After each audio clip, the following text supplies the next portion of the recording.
What's up, duders? It's a very exciting day today because I get to check out a really nice knife. Didn't buy it, it was sent in by a friend, and I'm really excited. It's something from Holt Bladeworks. It is the Haptic, the Holt Haptic. Now, I have had a Holt on the channel before, it was the Morpheus, and it really blew me away. The snappiness of the detent, the just really good action with the flipper tab, the extreme glassy smoothness. It was just really nicely made. Um, I mean, it was up there in smoothness with my Rask, which is the most glassy, smooth thing I've ever experienced. Um, so I'm really excited to try the Haptic. Let's just get into it. Please subscribe to the channel and like the video. Go like it right now. I'll wait for you. Go ahead. Do it right now. Go. Okay, thanks. Here we go. Now, I have not opened this box yet. It just came today, a couple hours ago, but I resisted looking at it until I pushed record. So this is my first time experiencing it. What do we got here? Adjustable detent system. Man, I forgot that they had an adjustable detent. That's cool. Oh, this is one of those Solinco cards. That's cool. So it's the COA, but you somehow like how does it work? I'm not sure how it works. Somehow you like scan it and it brings it up on your phone, I think. I'm not sure. Ooh, baby. Here we go. Little piece of pocket lint right there. There we go. Oh, yeah. Look at this thing. Oh, man. Look how that blade... Oh, my God. Look how that... look how the tip ends almost exactly at the very butt end of the knife. It's almost flush right here. I have never seen that before. That is so cool. It's not exactly flush. It sits just a hair back behind so you can't touch the tip with your finger. Or you can't snag the tip, I should say. That is unbelievable. And they notch out the backspacer so it has to sit perfectly in that. If it's off even a tiny bit, you'll be able to see. That is bonkers, man. Really cool milling. Kind of a 3D effect. It's not just milling on a flat scale. There's actually like 3D stuff going on here. Really beautiful clip too. Really flows with the milling on the scales. Wow, look at that. That is cool. All right, let's flip it. Let's flip it. Woo! Woo-hoo, baby. Now the Haptic is a sheep's foot. Man, that looks nice. You can get it in different blade finishes. Oh, the Morpheus I handled was like almost like a mirrored bevel. It was really nice. This one's a stonewashed bevel, but still almost kind of reflective in it, you know, in a stonewashed sort of way. Really pretty. This is probably the finish you'd want if you were actually planning on like using this thing a lot. Probably hide, you know, fingerprints and scratches easier. But man, the mirror polish was so nice. It looked so good. Really nice sized knife. I love this size. And so smooth.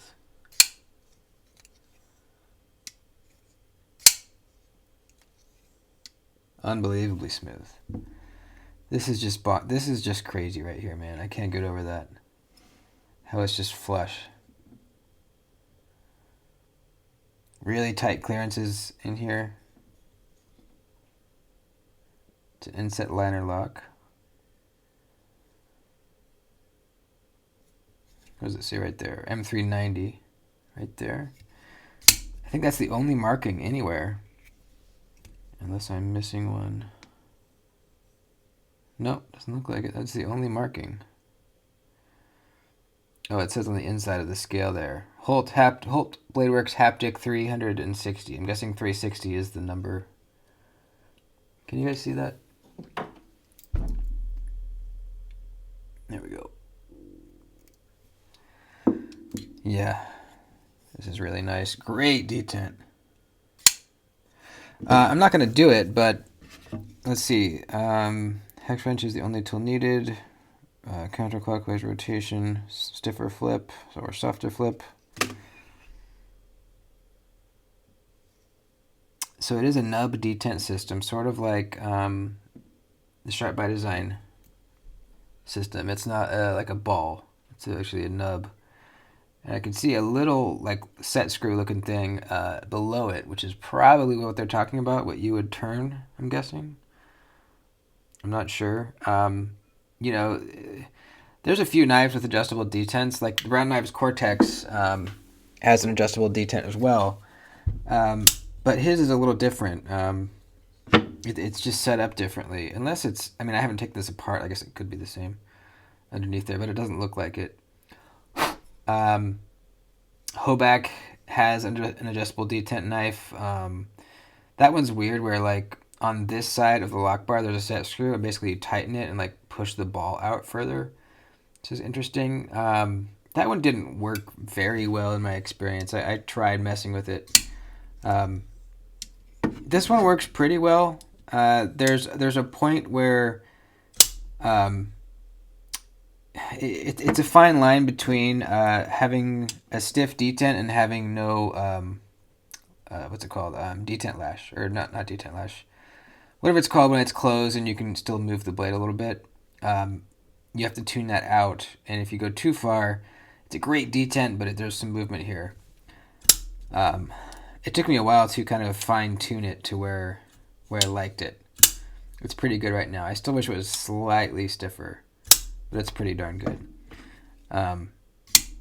This one, definitely can't fail it. I think it could be slightly stronger maybe, but it's still pretty freaking good. Real snappy. But obviously the owner, if the owner wanted it stronger, he would have tuned it stronger. Really cool option to have, you know. So here we can get a size comparison with the Brown Knives Cortex XL. We'll get out all the heavy hitters here. You got the Rosie, a little longer than the Rosie. We have the Lamia, about the same size as the Lamia. I'm starting to say it right. It's not Lamia. How about the Rask? A little smaller than the Rask. Norseman. Obviously, it's going to be smaller than the Norseman. And how about, it's in my pocket right now, the Protean. Prince Customs Protean. About the same, maybe a hair longer than the Protean. It's a great size. Really great size. We have a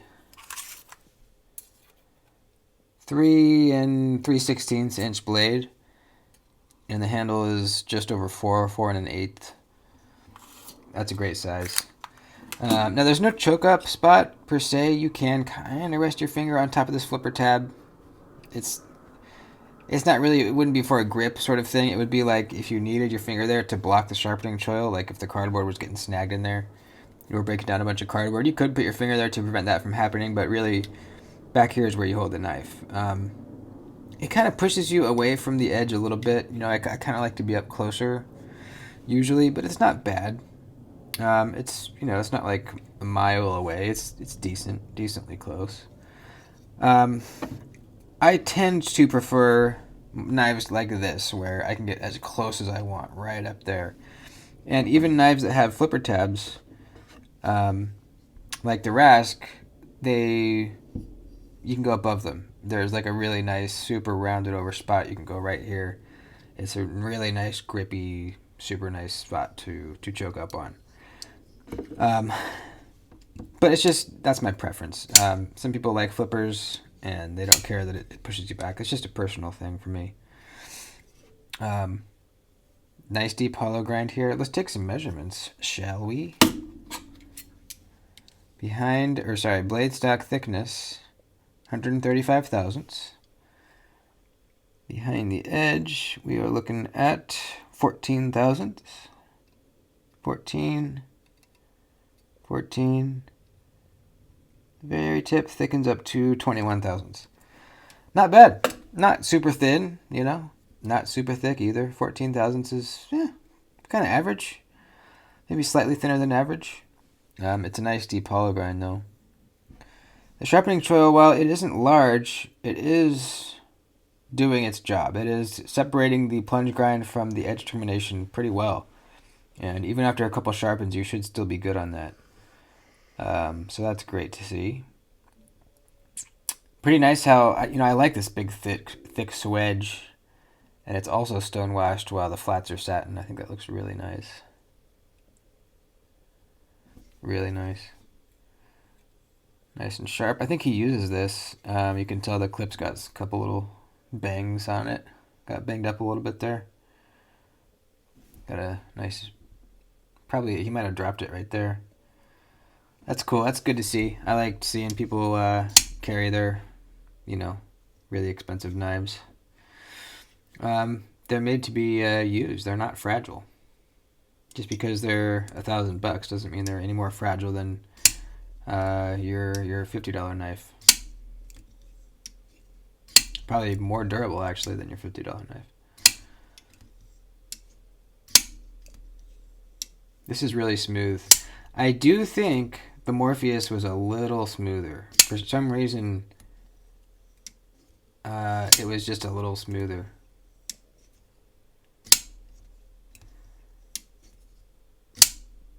Kind of an interesting sound too. It's almost like a, it sounds kind of like a Herman. If anyone's ever flipped a Herman, it kind of makes like, it's not a ting, it's more like a bonk. Huh? Huh? Like almost makes a tone. I don't know if that's coming through the video or not. I like it though. It's really cool. So, Holt knives, it's interesting. I was looking into possibly buying a Holt recently, and up on their website they have Morpheuses for sale. And they're made to order, so you select your blade finish and your handle finish and your anodizations if you want them, and you click buy, and they make you the knife. Pretty cool. I don't know how long it takes. It might say on there. I just missed it, possibly. But that's kind of cool. The ergos are really nice. Really, really nice, actually. The handle's on the thicker side compared to, like a Rask. Or, it might be about the same as a Rosie. Maybe about the same as a Lamia. Yeah, it feels like it fills out the hand nicely. The flipper tab kind of makes that nice braced up feeling right against it like this. Feels good. Yeah, very cool.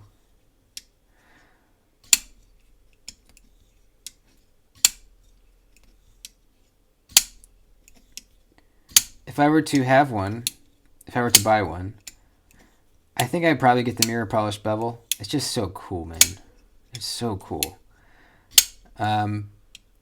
But I really like this sheepsfoot version. I think I'd get this over the drop point.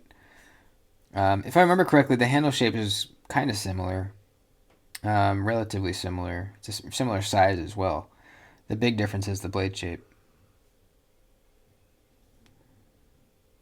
Really cool, man. Super, super cool. Thanks, man, for letting me check this out. That's about it. Thanks for watching. I love y'all. Like the video if you didn't earlier. See you next time.